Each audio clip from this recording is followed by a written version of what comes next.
Hi everyone, welcome to another episode of Almost Normal. I feel like recently I have started each episode with a new schedule for the podcast, and I'm afraid today is no exception. It has taken me a little bit of time to get used to school, to get used to how busy I'm gonna be, and I have a big show coming up in November, and so the intensity of my schoolwork has just doubled, tripled in size. And when I started this podcast, I started it during summer break, so I had a lot more time on my hands. So I was doing 2 episodes a week then. And since then, I have been really trying to keep that up, but unfortunately, it doesn't feel like it's viable at the moment to do 2 podcast episodes a week. So we're gonna just cut it down to 1 episode a week for now, just while school is crazy. I feel a little bit like I've been rushing the episodes and haven't been taking much time to edit them, and just have not been feeling that proud of them because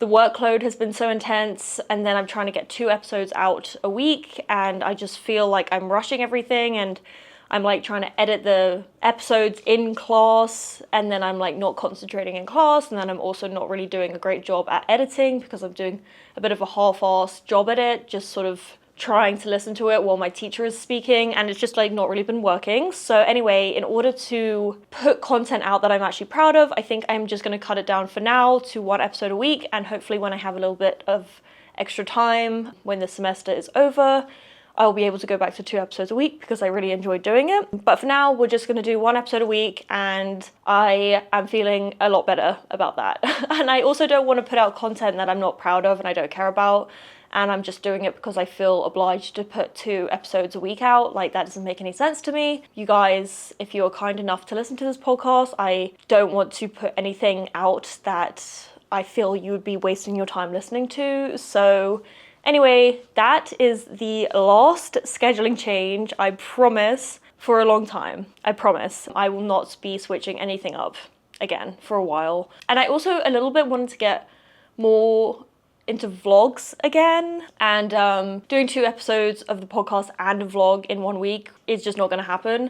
And so it's gonna be 1 podcast episode a week, and then maybe like a bonus video, a vlog, or a painting video, or something like that. But anyway, that's the new schedule, and we are gonna stick to it for a while, I promise. I'm not planning on changing anything again anytime soon. So anyway, that was my first announcement before we started the video. My second announcement is that if you guys are not feeling like listening to the podcast on YouTube, maybe you're driving and you don't need the visuals or whatever, we are now available on Apple Podcasts and Podbean, which is really, really exciting.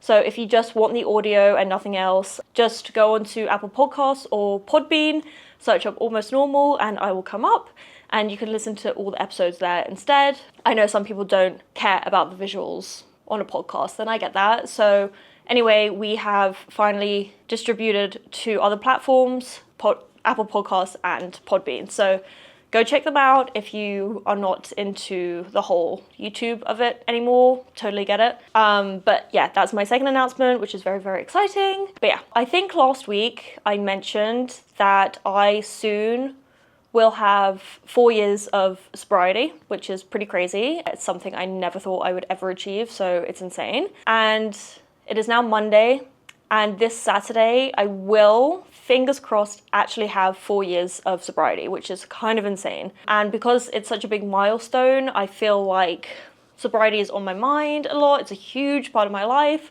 And I know I spoke last week about it, about sort of redefining fun within sobriety, which is something that took me ages to do. Just to learn how to have fun as a sober person at all was like a huge job, you know, and it still is. I still have to remind myself that life is much more fun and enjoyable now than it was back then. It's very easy to forget the horrible parts of addiction and sort of reminisce on the fun parts of it, especially if you've been sober for a while now. You know, those times feel so far away from you, and it is very, very easy to forget how horrible it all was, and to sort of romanticize those fun nights out with friends where you guys were all sitting around the table talking shit and smoking cigarettes. Like, you know, it's so easy to just keep those moments in your mind and say, oh, that was way more fun than what I'm doing now.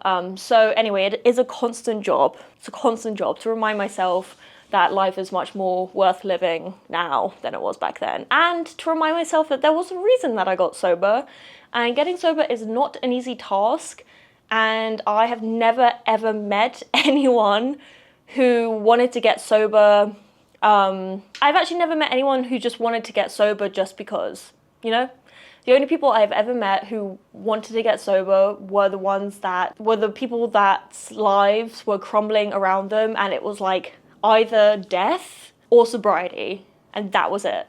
Those are the only kind of sober people I have ever met. I have not met anyone who just sort of felt like they were drinking a little bit too much and didn't want the hangover the next day. Like, I haven't met anyone like that. The only people I've ever met are the people who were like, if I don't get sober, I'll probably die. So getting sober is not an easy thing. People are doing it usually because they have to, not because they want to. I forget what my point was just then. What was I just talking about? I completely just lost track of everything I was thinking about. Anyway, whatever. Getting sober was not an easy thing to do. Right now, my imposter syndrome is going insane. If anyone doesn't know what imposter syndrome is, it's when your brain basically tells you that you're not worthy of achievements, that if you achieve anything, it's probably not worth celebrating. And if you achieve something, it probably means there was a fluke in the system, or something happened that just allowed you to achieve this certain thing, but you didn't really do anything to deserve it, or you just don't feel you don't feel like you're in a place to talk about anything with confidence because you probably don't know what you're talking about. But anyway, my imposter syndrome is coming up loud at the moment, and it does every year I get sober. I experience this where it basically says like, okay, well, if you achieve 4 years of sobriety, there must have been something wrong. Either you weren't a proper addict, you were just some person who didn't like their life when they were drinking, and so they just decided to stop. You probably weren't like a real alcoholic in the first place. That's probably why it was so easy for you, even though it wasn't easy. It was the hardest thing I've ever had to do, and it's a job I must maintain till the day I die, probably, which is a very scary thought. I'm not going to think about that like that right now. But that's what my imposter syndrome is saying. And the other day, my husband was like, "Oh, like, what are you going to do to celebrate? We should have dinner or like a little party or something." And with my imposter syndrome, I was literally like, "What is there to celebrate? Like, I didn't really achieve anything. Like, all I did was stop drinking and doing drugs. Like, it's not really that big of a deal. There are some people on this earth that didn't have a problem to begin with, and they don't celebrate every year the fact that they didn't get a DUI, they didn't kiss someone's boyfriend or end up at some random man's house because he had a bit of drugs. Like, a lot of people are not celebrating that every year because that is not a problem they have had anyway, so why the hell am I going to celebrate it? Like, I'm just on the same level as other people who aren't alcoholics now. Like, there's nothing to celebrate. That is what my imposter syndrome is telling me. And I have to remember and remind myself and fight against the imposter syndrome and say that I, number one, am so lucky that I was in a position that I was able to get sober. That is number one, because not everyone has that opportunity.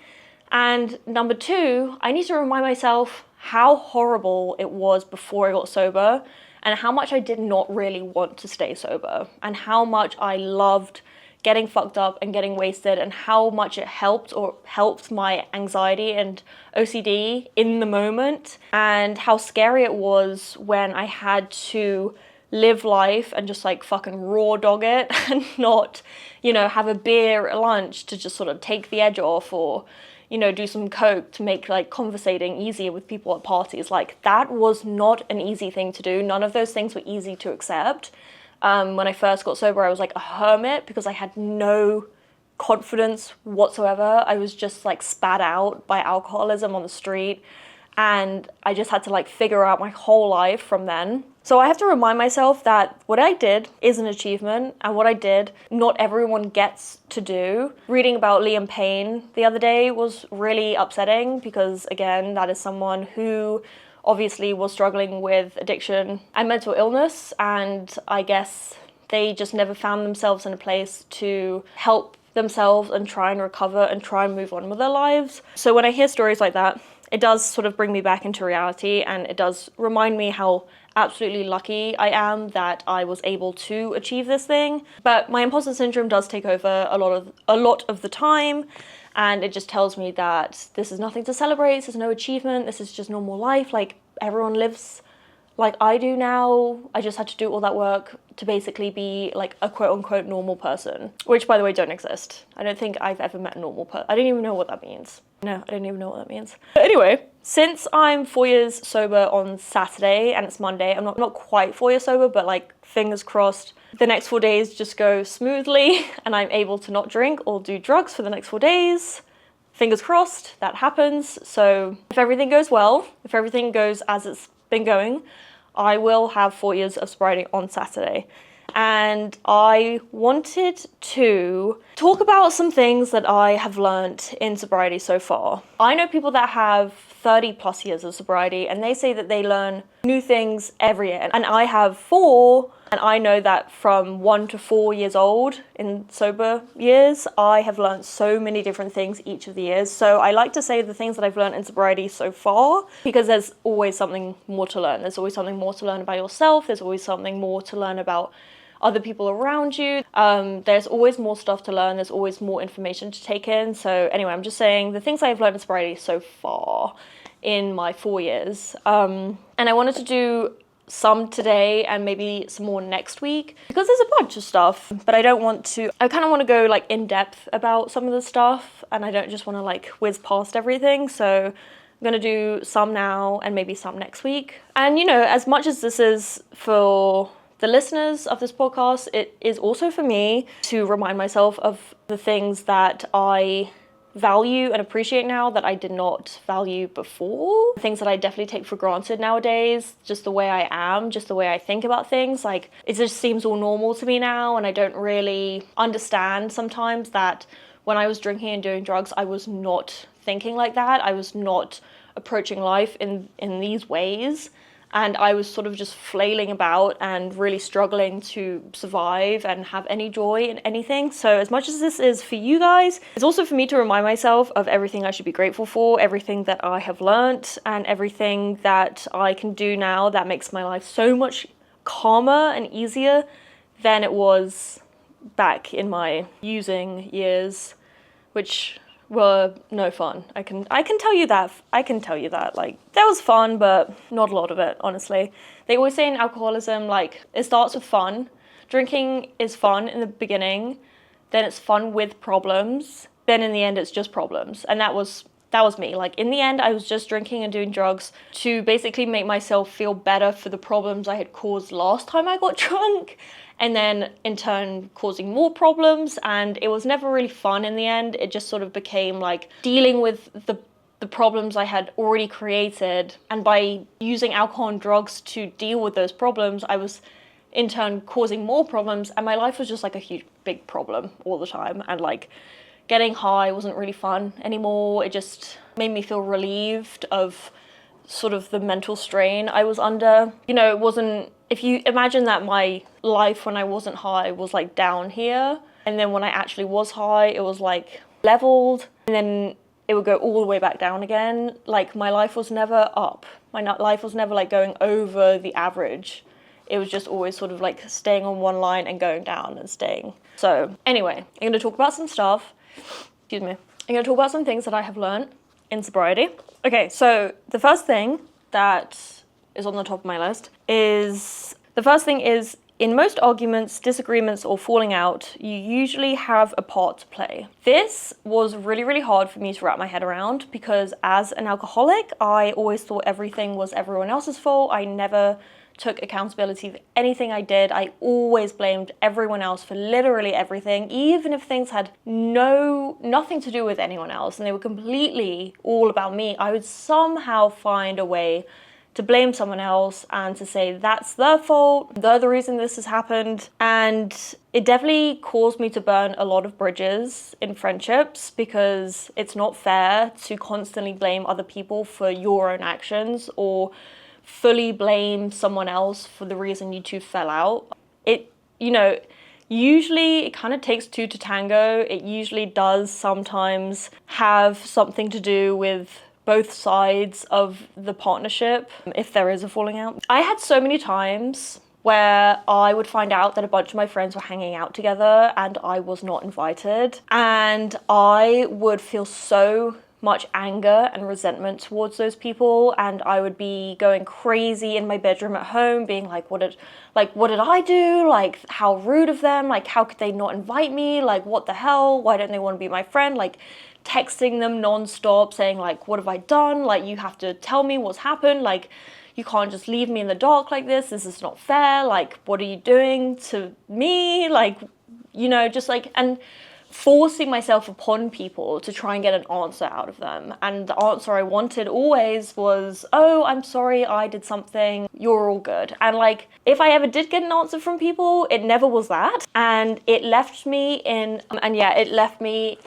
like a state of madness, a state of anger and resentment, and just feeling like completely out of control. And so when I got sober, you do like the 12 steps.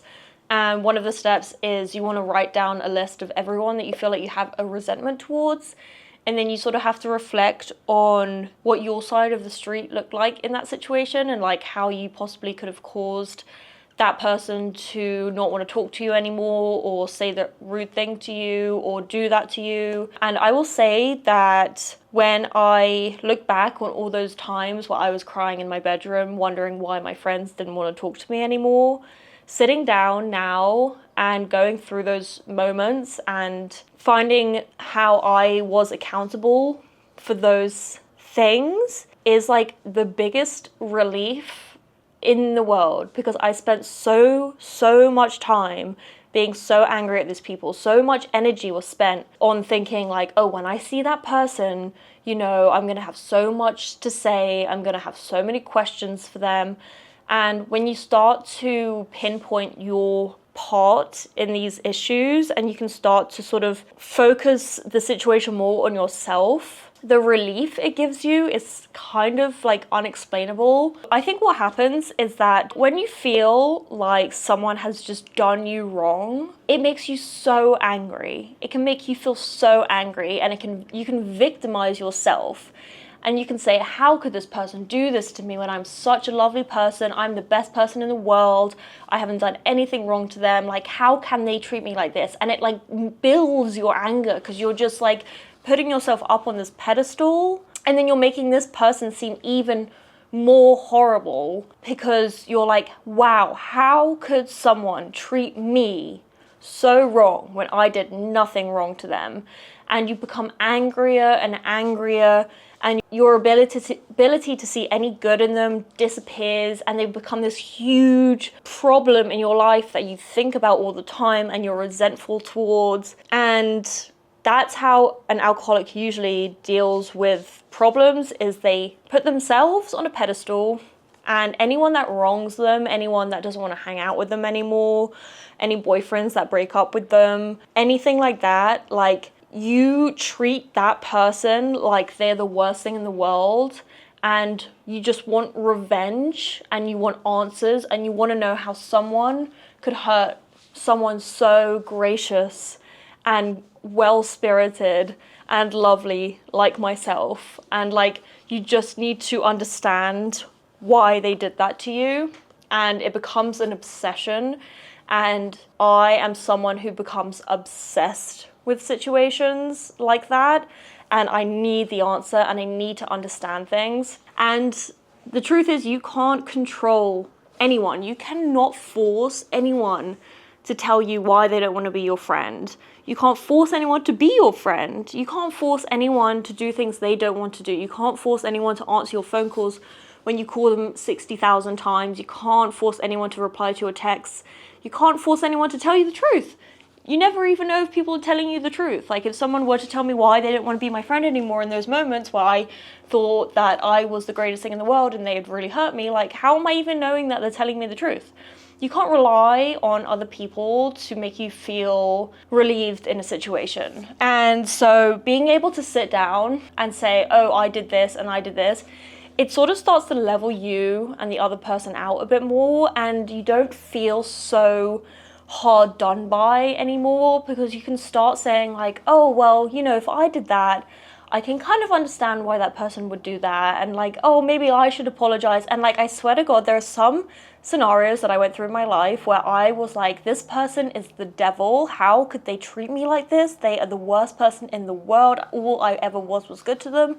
And then when I sat down and tried to find my accountability in the situation that we went through, it literally, like, it would turn over so drastically that I suddenly felt like I should call them and apologize to them about the situation. Like, so crazy, such an insane turnaround. And a lot of the times when I did apologize to people, when that happened and I did call them and I did say, hey, like, look, I've been reflecting on it and I know I was so angry at you, but I really feel like I had a huge part in the problem and I've only just realized it, and just like saying all that stuff, like, most of the time, the answer I've gotten from that is that other person also apologizing to me. And in that moment, the problem is just completely sorted out. And I think it's kind of important to understand that most human beings are pretty selfish, and most human beings do feel this way, whether you're an alcoholic or not. Like, I think a lot of human beings are susceptible to blaming everyone else except for themselves.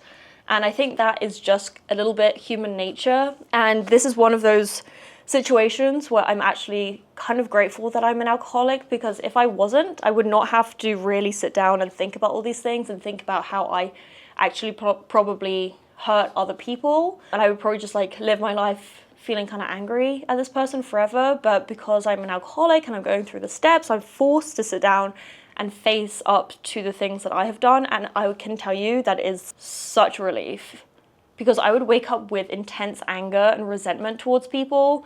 And a lot of these people probably didn't even realize I was angry at them. So I'm just like sitting there being angry at them for no reason, which is actually my second thing that I learned in sobriety, which is having resentments against people only hurts yourself. I've had people who are angry at me, 100%. But I am never as upset if someone's angry at me as I am if I am angry at someone else. Like, if someone feels like I have hurt them and they don't want to talk to me, and I know that I've done something wrong, I don't feel like I care as much as if I'm angry at someone and I'm like reeling and I'm in bed just like going over and over in my mind like what they've done and how bad of a person they are. Being resentful towards people, no matter what it's for, it only hurts yourself. Literally, they don't know that you're sitting in bed, hot-headed, crying, and like cursing their name out. They don't know that. And it's not fun to do that. Trust me. From someone who spent a lot of time doing that, it's no fun. I heard someone say that resentment is like drinking poison and then expecting the other person to die, which is just so true. It's like resentment literally eats away at you, but it's really probably not going to affect the person you're resentful towards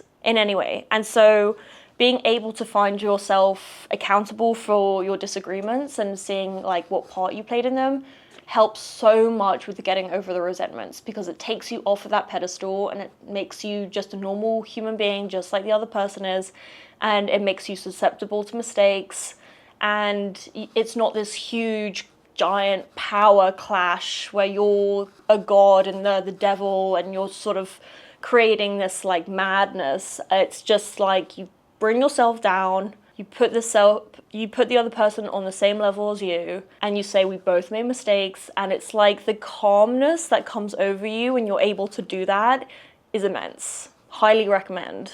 Highly recommend. Okay, number 3, I said you have very little to no control over most situations. Just make sure your part is fulfilled. So these are all kind of playing in the same, these 3, you know, to be honest, all of them kind of play with each other. But I will say that understanding that you have no control is extremely enlightening. Knowing that you can't control what people think. You can't control what people say. You can get someone to promise they're not going to do something, but that just doesn't really mean anything sometimes. Like, people can say whatever they want, doesn't mean they're not going to do it. Having a strong desire to control everything around you will drive you absolutely nuts. Absolutely insane. I especially had this problem with control when I would drink. Like the next morning, because I knew I made mistakes and there were things that people knew that I didn't want other people to find out about, and I would go full damage control style. And I would be calling and texting everyone saying, please don't tell this person this, and what person knows about this, and what did you tell this person, and are you going to tell this person about this? And it was like insane. I drove myself mental with it because a lot of the time people just didn't even answer the phone, which drove me crazy. But I cannot obviously control whether someone answers the phone or not. It's not my thing to deal with. And I would go full control mental person. And I'll tell you that it is so tiring trying to control everyone around you. You know, it's extremely tiring to have this set idea about what life should be like for you and what everyone else around you should be doing and saying, and to try and maneuver people into this sort of like created plot that you've written out. Like, I spent so much time trying to control people and what they said and what they did specifically about me, and it was useless. You know, if people had opinions about me, they would tell them to people. If they knew stuff about me, they would talk about it. You know, I had no say in what other people did, but I thought I did. And then of course, in turn, when people didn't do the thing that I really wanted them to do, then I would go even more insane and I would villainize or vilify? I have no idea what that. I would vilify that person and say, how could they go against what I said? They did exactly what I told them not to do. But it's like, you aren't in control of other people. Like, what makes you think that you're able to tell people what they should and shouldn't do? And if you did something when you were drunk, like, people are probably going to talk about it. Like, that's just it, you know? It's not my job to go around and tell people what to say and what not to say. Like, people aren't waking up in the morning waiting for me to text them a list of directions of what to do with their day. Like, people are living their own lives. Like, however important you think your life is, everyone else is thinking their life is the same amount of importance. So I spent so much energy and time and stress trying to control everyone in my life, trying to, you know, it was like I was in Sims and I was able to like give each person direction, but I wasn't. But I was like in my head, that was what it was meant to be like. I was meant to be able to manipulate people to do what I wanted and control them. And if they went out of line from what I wanted them to do, then I would go insane. And I just ended up having like a lot of enemies that way because I villainized? I think it's villainized. I villainized every single person that would go against my plot, which you can imagine was basically everyone in my life, because no one's gonna follow this weird list of instructions that I had for everyone. So I ended up just like kind of hating everyone around me because no one was doing what I said. Losing control is the best thing ever. It is the most freeing thing that I've experienced in sobriety, to recognize that it is not my job to tell people what to do. It is not my job to decide what people should say. It is not my job. My job is to make sure that everything I do, I'm doing it with the best intentions, and if I ever make mistakes, to apologize. That's all I need to do in life. Literally, that's everything I need to do. I need to affect other people's lives in no way, other than just treating them with kindness. That's it. Like, absolutely, I do not need to think about what other people are doing in their lives. Anyway, next I did stopping drinking and drugs is hard. You should be proud of yourself. I wrote this down because my imposter syndrome was really trying to convince me that I have achieved nothing. And I think it's really, really important to celebrate even the smallest of achievements in life, you know, and to be proud of yourself and, you know, give yourself energy and inspiration to like keep going and, you know, keep doing the good things that are improving your life. My imposter syndrome is telling me that being sober is like not really that big of an achievement and it doesn't really matter. And if I can't even celebrate that, then I'm gonna find it really hard to celebrate literally anything else, because being sober is probably one of the biggest things I've ever done in my life. So if I'm finding it hard to celebrate that, then yeah, I'm gonna have a difficult time being proud of myself for anything. So this is kind of something I have to remind myself of all the time, that stopping drinking and stopping doing drugs is hard. And I didn't want to do it, but I had to, and I managed to do it for this long, and hopefully I will be able to continue doing it for however long. I don't like to think about it in future terms, but it's something that I should be so proud of. And it's like, if you don't celebrate the small things in life, and you don't pat yourself in the back sometimes about things, like, where is your motivation coming from to achieve anything else? you know, like it's not going to be there. It's just going to wither away. Okay, then the next thing I said is being a kind person is the greatest achievement you can make. I stand by that, you know. If I got a F in my school paper and then I went outside and someone asked me for directions and I told them to fuck off, I probably feel worse about telling that person to fuck off than I would about getting the F in my paper. And it's only going to make getting the F feel 1,000 times worse. Does that make any sense? Like, let's say that, okay, here's a good example. Sometimes when I post a podcast episode and it doesn't get as much viewership as I would like it to, that is something that I felt like I didn't achieve. And it's kind of annoying. If I then go about my day being a nasty person and telling everyone that they're annoying and I don't want their help and I don't want to talk to them and I'm just unkind, I'm gonna feel much worse about being that person than I am about the fact that my podcast didn't get as many views as I wanted. Like, your achievements all count, but like going about your life being a kind person, an understanding person, and someone who helps other people, like that's what's gonna make you feel the most fulfilled. I promise you. Like, and also good things happen to good people, and just like being a good person, being a kind citizen, helping people cross the street, paying for people's parking if need be, just doing anything that makes people feel good, buying them a coffee, complimenting them, just like anything, talking to them, getting interested in something they're interested in. That stuff is so meaningful, and you'll remember those things that you did for way longer than like posting on Instagram and getting like 100,000 likes or something like that. Yeah. Okay, then for my last one I said, you cannot rely on outside factors, example, people, relationships, clothes, money, to make you happy. They will only give you temporary relief. This is a huge one I have to remind myself of, because sometimes when people get sober from whatever it is, they sometimes replace the addiction with maybe another addiction. And I am a little bit prone to shopping addiction. I think that I have a bit of an obsession with ordering clothes and going thrifting. I am under the impression that those things are going to make me happy, and I promise you they never do.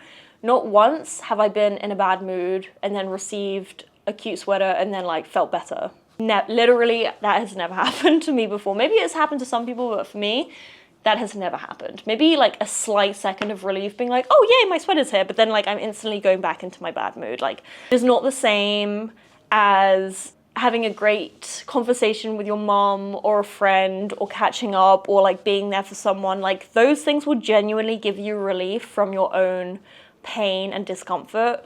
Buying things will not. Buying things won't. Having a great relationship, that's wonderful to have, and it really helps if you're a kind, loving person.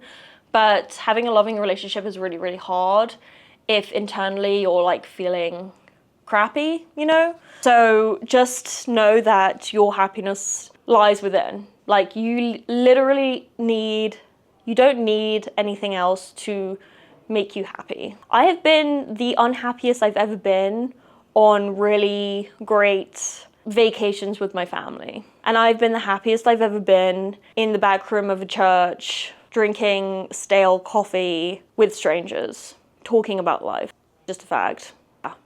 Anyway, that's my list. I'm gonna write another list for next week when I hopefully, fingers crossed again, achieve 4 years of sobriety on Saturday. That's gonna be a really great day, and I'm going to make myself celebrate it. I'm going to make myself happy about it, no matter what it takes, because it's a great achievement, and if you were doing it yourself, you should be so proud of yourself. And if I'm proud of other people for being sober, then I should be proud of myself. Why am I treating other people differently to myself, Anyway, that's kind of all I had for today. I'm kind of excited about this new scheduling because I feel like the time that I was spending filming the second podcast of the week, I can put more research into the one podcast that I'm now going to be doing. So I'm very, very happy with that. I'm really sorry that I keep switching the schedules up, but I promise this is the last time. I'm gonna keep it this way, and I don't think hopefully there aren't going to be any huge changes that's going to fuck with the schedule again, but again, you never know. But right now I'm not planning on changing anything anytime soon. So every Tuesday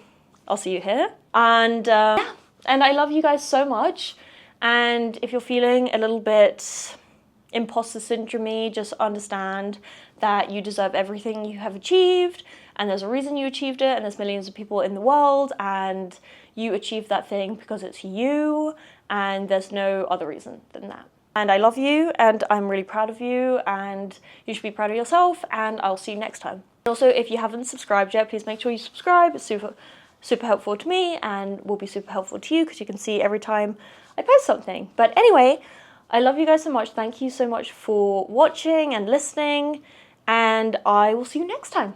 Okay, love you guys. Bye. Bye.